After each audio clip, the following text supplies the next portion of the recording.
Hey guys, so I want to recreate this particular uh, dress for my baby Sisi. I want to make something like this for her. So what I'll be using is that I'll be making use of this jean. This is a jean trouser, but I cut the trouser to be a short knicker. So I'll be making this left over from the trouser as the top of the dress, and I'm going to be making use of this African print. I'm going to be combining this African print with this jean. This jean was actually cut out from this that I'm wearing, as you can see. So I actually cut off this because I want it to be a short knicker. So this is the remaining, this is for one leg. I think I have the other leg, but I don't know actually where they kept it. So I'm going to be making use of this and this. But in a way, I'm thinking maybe this is not going to match because this jean is kind of light. It's kind of a whitish jean. And this one also is kind of white.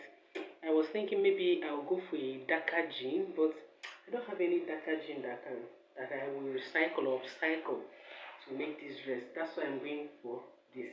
So I'm making use of this and this to make the dress for Sisi. So what are you going to do for me? What I'm going to do for me now is that I want you to watch this video to the end to see the final outcome and know whether I got it or not, because you're going to be telling me that in the comments.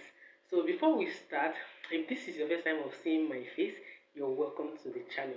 My name is Nkiruka, and in this channel I do my kids hair, I make clothes for them, I cook, and I do also a little bit of lifestyle or vlogging. Yeah, so without wasting our time, let's get started to the video. So I noticed that whatever I do is going to basically affect this M that is here. So in as much as in any way that I try to fold it to cut it out, it's going to affect this M.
Come.